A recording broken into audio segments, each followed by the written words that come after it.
और चलिए अब सीधे लेके चलते हैं आपको उत्तराखंड की विधानसभा की कार्रवाई में, जहां पर मुख्यमंत्री शुरुआत कर रहे हैं। क्या कुछ कह रहे सुनिए। ये यहाँ पर कोई इसका समापन नहीं हो रहा है, ये भू प्रबंधन है एवं भू सुधार है, जिसको अनवरत रूप से हमने आगे बढ़ाना है। और जब भी हम कोई कानून बनाते हैं, कोई ऐतिहासिक निर्णय लेते हैं, हम लोकतांत्रिक मूल्यों पर विश्वास रखने वाले हैं और सबकी भावनाओं के अनुरूप उस पर हमेशा हम काम करते हैं। और आदरणीय अध्यक्ष महोदय, पिछले कुछ वर्षों में ये देखा जा रहा था कि प्रदेश के बाहर से लोगों द्वारा विभिन्न उपक्रम स्थापित करने के लिए और स्थानीय लोगों को रोजगार देने के नाम पर भूमि खरीदकर उसको अन्य प्रयोजनों के लिए प्रयोग किया जा रहा था। अब ये भू प्रबंधन एवं भू सुधार, ये कानून बनने के पश्चात न केवल इस पर लगाम लगेगी, बल्कि उत्तराखंड में अपने उद्योग स्थापित करने वाले जो असल निवेशक हैं और भू माफिया हैं के बीच को अंतर को पहचानने में भी हमको सफलता मिलेगी। और हमने पिछले दिनों सरकारी वन भूमि अवैध अतिक्रमण हटाने के लिए पूरे राज्य में अतिक्रमण हटाओ अभियान भी चलाया था, जिसमें अभी तक 3461.77 एकड़ वन भूमि से अवैध कब्जा हटाने का कार्य भी इसमें किया गया है। उत्तराखंड के राज्य के इतिहास में पहली बार हुआ है कि हमारी सरकार ने वन भूमि पर इतना बड़ा अवैध कब्जों को हटाने का अभियान चलाया। ये निश्चित रूप से ये इकोलॉजी और इकोनॉमी दोनों को संरक्षित करने का काम करेगा, दोनों में बैलेंस का काम करेगा। और राज्य के जो हमारे कृषि एवं औद्योगिक प्रयोजन हेतु भूमि की क्रय की अनुमति जो कलेक्टर के स्तर से दी जाती थी, उसे अब 11 जनपदों में समाप्त कर केवल जनपद हरिद्वार और उधम सिंह नगर में राज्य सरकार के स्तर से निर्णय लिए जाने का प्रावधान किया है। और किसी भी व्यक्ति के पक्ष में स्वीकृत सीमा 12.5 एकड़ से अधिक भूमि अंतःकरण को 11 जनपदों में समाप्त कर केवल जनपद हरिद्वार एवं उधम सिंह नगर में राज्य सरकार के स्तर पर निर्णय लिए जाने का भी प्रावधान इस विधेयक में किया है। आवासीय प्रयोजन हेतु 250 वर्ग मीटर भूमि क्रय हेतु शपथ पत्र अनिवार्य कर दिया गया है और शपथ पत्र असत्य पाए जाने पर भूमि राज्य सरकार में निहित की जाएगी। सूक्ष्म लघु एवं मध्यम उद्योगों के अंतर्गत ट्रस्ट सेक्टर एवं अधिसूचित खसरा नंबरों में भूमि क्रय की अनुमति जो कलेक्टर के स्तर से दी जाती थी, उसे समाप्त कर राज्य सरकार के स्तर पर अनुमति का प्रावधान किया गया।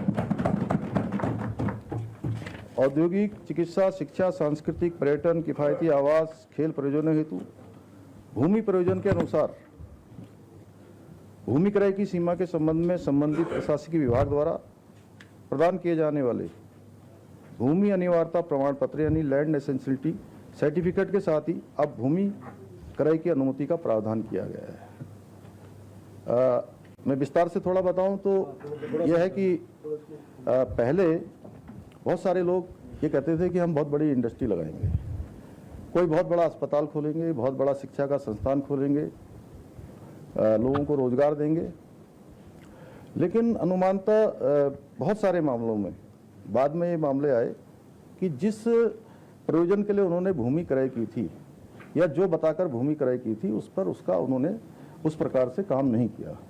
और ऐसे मामलों में भी हमने कार्रवाई भी की है।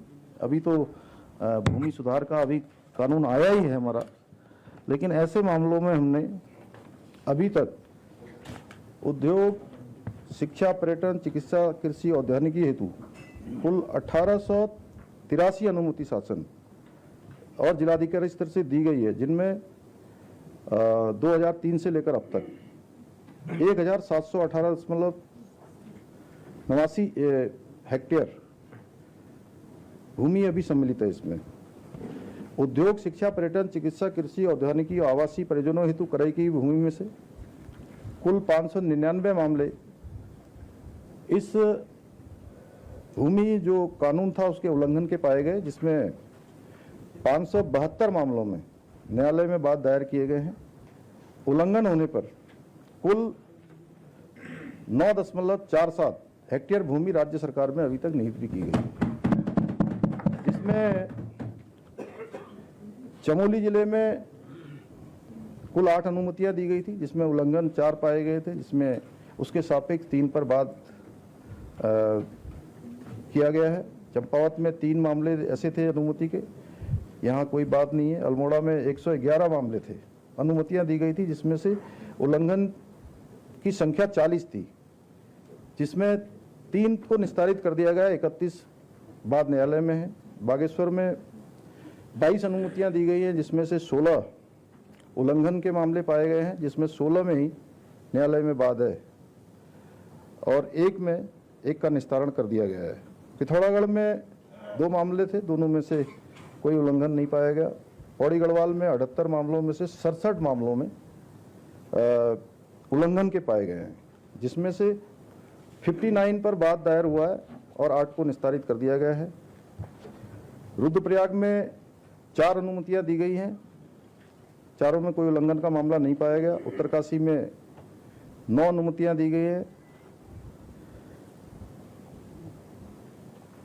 जिसमें से अभी ये सब के सब जो है ये बाद हमारे अभी न्यायालय में है। उधम सिंह नगर में 321 मामले थे, जिसमें से 41 उल्लंघन के पाए गए हैं और 41 में ये बाद दायर हुए हैं। देहरादून में ये अलग अलग हैं, चूँकि अनुमतियां 186 हैं, जिसमें से 266 में उल्लंघन के मामले पाए गए हैं और ये 266 के 266 ये जो है अभी उल्लंघन के बादों में जो है ये न्यायालय में मामला है। हरिद्वार में 931 अनुमतियां दी गई हैं, जिसमें से 39 में उल्लंघन पाया गया है, इसमें से 30 न्यायालय में चल रहा है। नैनीताल में 157 में से 95 में उल्लंघन के मामले पाए गए हैं और 95 के 95 ही बाद न्यायालय में हैं। टिहरी में 51 में से 18 और 18 उल्लंघन के मामले बाद के जो है न्यायालय में है, 1 मामले में निस्तारण किया गया है। कुल मिलाकर ये कुल अनुमतियां 1883 हैं, जिसमें से 599 अभी तक उल्लंघन के पाए गए हैं, जिसमें से 572 बाद न्यायालय में है और 16 को निस्तारित किया गया है और 9.4706 हेक्टेयर राज्य सरकार में ये भूमि निहित की गई है। इसी प्रकार से कृषि, बागवानी, मत्स्य पालन प्रयोजन हेतु किसी संस्था, फर्म, सोसाइटी इत्यादि को पट्टे पर 30 वर्ष के लिए अधिकतम 30 एकड़ तक भूमि देने का